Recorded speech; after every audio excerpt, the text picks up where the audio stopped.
Hey, I'm Devon. Thank you for joining us on my show. I have a special guest today. It's Pippa. You may have noticed her from the Verge and various other activities that she's been around in. I'm very excited. It is Women's Day today, so I thought I'd take the time to really talk about women in gaming. And who better to talk about it than Pippa? So thank you very much for joining me. Absolute pleasure. Cool. Hooray for Women's Day. Hooray for Women's Day. Do you feel uplifted on today? Totally. Totally. Totally uplifted. Oh, okay. It's a special day. I'm just grateful I got to sleep in today. And play games. You play games. And you play games. I play games until 3 o'clock in the morning. It was brilliant. I haven't done it in years. I actually went to bed early. So, fail. Alright, cool. So the general consensus is now that a lot of people, a lot of guy gamers are out there going, oh, we need more girl gamers, we need more girl gamers. And a lot of people have been saying, oh, how do I get my girlfriend involved with gaming? But the biggest problem is that when girls do get involved with gaming, they get so much crap from the guys when they're in a lobby, and it's like, where's the justification? How do you want them to come in and then you immediately berate them? I mean, have you experienced anything like that similar? I think, you know, I'm not a massive online gamer, not particularly because of that, just mainly because I'm just not a very sociable gamer. I don't play well with others. But on the odd occasion that I do, I think it is one of those that you sort of attract a little bit more attention than you ordinarily would. And I know plenty of girls who actually don't, they have very sort of gender neutral or male gamer tags for exactly that reason, that they don't want to. They're trying to hide their sexuality. Hide their identity. Yeah, I think I've seen that quite a bit. I know that a lot of girl gamers, one of my friends, Tracey, she used to play online a lot and talk to the guys and everything like that, but as soon as the guys find out that she's a girl gamer, they start giving her shit. So she mutes her mic. She doesn't talk to anybody in the game, and it's like you lose that social aspect of what guys like in the game. I think it completely depends on why you're playing, and if you are playing for a social aspect and you're being harassed over it, I mean, it loses the enjoyment. I think that's the sort of major thing. And from my side, I mean, as I said, I don't get my enjoyment from necessarily playing like that. So if I'm playing with friends or whatever, that's cool. And from that perspective, like, you know, you're engaging with people you know. So they're not going to give you shit over. Yeah. I suppose you're not going to make any new friends online if they're going to keep on giving you shit about it as well. Pretty much so. Yeah. Which kind of defeats the whole purpose. I mean, especially in South Africa, we're such a small community as it is. Yeah. We're so niche, and you know, we're not a big community like the US or the UK. And I mean, we're always trying to grow gaming, and I try, like, you know, make sure that people are doing these things and getting together, and let's get a community together. The guys from Joburg Gamers are doing an awesome job doing stuff like that. I think they are, actually. I mean, like Joburg Gamers, 2up Gamers in Cape Town, and there's also Devon Gamers meetup as well. And I think that's actually, it does a lot for community. So as well. Community stuff. And it's nice to see a lot of girl gamers there as well. There are a lot of girls there, and it's very, very nice. I went to the 3DS XL launch at the previous one, and definitely, I mean, there's a lot of girls, and it's nice. Another thing that Tracey was telling me was that when the guys meet her online, they treat her like shit and whatever. But when she goes face to face and meets them, all of a sudden it's a change of tune. Oh, hey, how's it going? I think in general, people are much braver online than they are. I mean, when the Verge first started, I got a lot of crap because, you know, I was a girl and I was presenting this gaming show, and how would I possibly know anything about games? And the difference is I called them out. Yeah. You know, I sort of, I don't even. I mean, you majored in animation and fiction.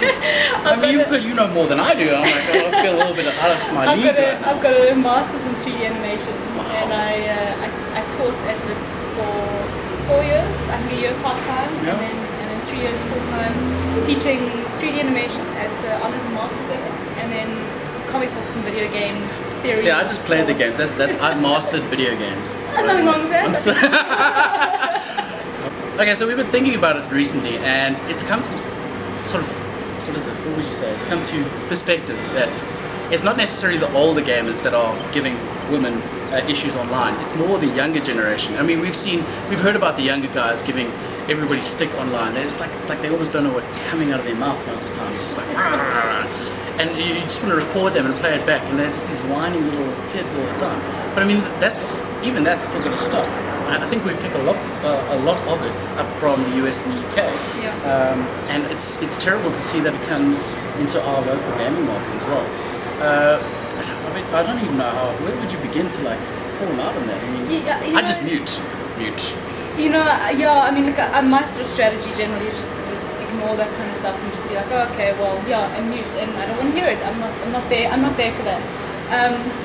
But it is difficult, and I think, you know, if you are there to engage socially, it becomes a huge problem. And yeah, I think, you know, the sort of the younger gamers, that maybe it's just that, you know, as we get older, not that we mature a little bit. Or as we mature, you know, we're not that interested in giving people flack about stuff. Yeah. Whereas I think for perhaps this younger gaming generation, it's a little bit more about, like, you know, coming out on top and like proving yourself. I think like, not even there's really banter. There's banter. I mean, there's natural banter. But there's a difference between friendly or kind of like semi-competitive banter. And you can pick it up online as well. Completely, and being like outright rude and derogatory to people. It is, and I think the older gamers should really step in at the point, and like, we shouldn't be muting. We should be like giving these guys stick back or something. I mean, like that. It's things like sexism, racism is also another big one. I mean, you know, like, and to be honest, I mean, I can only imagine what it must be like to be a black female gamer online. I mean, that must must be. It's terrible, and it is. You know, people try and hide behind that. It's not affecting us, but it is. Yeah. Especially when people are online and they're behind a gamer tag, and they don't have to. You don't have to see their real faces. There's no consequences, and exactly. there's no. I mean, I mean, the only consequence you can do is go report them on Xbox Live. But it's like, you know, and I'll be honest. Like, I mean, I know like a couple of people. I find it sort of very amusing on a lot of levels. I know that there are people who have perhaps sort of had a little bitch about me or whatever, like online about stuff for whatever reason, that they don't like a review I gave a certain game, or they don't like the fact that I'm a woman, or they don't like. Do you think it's more the fact that, like, because I mean, there's lots of reviews that people disagree with, but because you've made a review that they don't agree with, it's because you're a girl, you don't understand. Completely. It is what it is. But it doesn't make sense. We're all the same sort of people. We're playing the same game. I agree 100%. But it is one of those that sometimes you know, people just say they have set prejudices in their mind about you, or set ideas in their mind about you, regardless of who you are. That's why this person's opinion is more valid than this person's opinion. And what I find amusing is that, like, a couple of people that I know particularly have complained about me on a certain forum and then follow me on Twitter. Because they're waiting for you to mess up again so they can go, see, I told you. And sometimes have engaged me in conversation on Twitter, and I'm like, I know who you are. I can stalk you online. And you're using the same gamer tag online, like online that you know, and then like on Twitter, and I'm like, really? That makes no sense to me. So it's almost like, from their perspective, it's okay for them to in their minds appear anonymous and give me hassle over one side, but then in a different sphere, that's alright. I think, you know, talking like the whole talking online thing as well, it's like, I think we've seen a massive drop in people actually talking online. Like, I'll jump into a lobby and it's quiet. It didn't used to be like when Xbox Live first came out, the original Xbox. People were chatting and it was great. It was such a good atmosphere. Yeah, no, it was much more sort of socially engaging. Yeah, and I wish, I have a dream that one day we'll all unite again and talk and be friendly to each other. Why can't we just be friendly? We're playing a game. Just get along. People were playing games, you know, video games. I don't know, it boggles my mind that kids like can be so... sound effects going on over there. Oh yeah. That's a good one. Keep that in. I also do that. But yeah, I think kids need to grow up a little bit. They need to realize what they're engaging with. They're engaging with real people, and I don't know, it's just, I think we need to, like, stop muting and start reacting to these guys. I agree with you. I do agree with you. Like, letting people know that this sort of stuff is not actually acceptable. It isn't, yeah, exactly. And I think it starts from, you know, our local communities. Maybe we do something with the Joburg Gamer guys, and say, look, you know, we band together, and even if you're in a lobby with somebody else who's getting shit, back them up and say, listen, what are you doing? And get everybody else to, you know. I think that's the key. And let's carry on talking in lobbies. I think it's such a good element to gaming. It makes it fun and socially accessible. And we can all laugh together. Ha ha ha! I'm crazy. Yes, just like that. Laugh just like that. Alright, cool.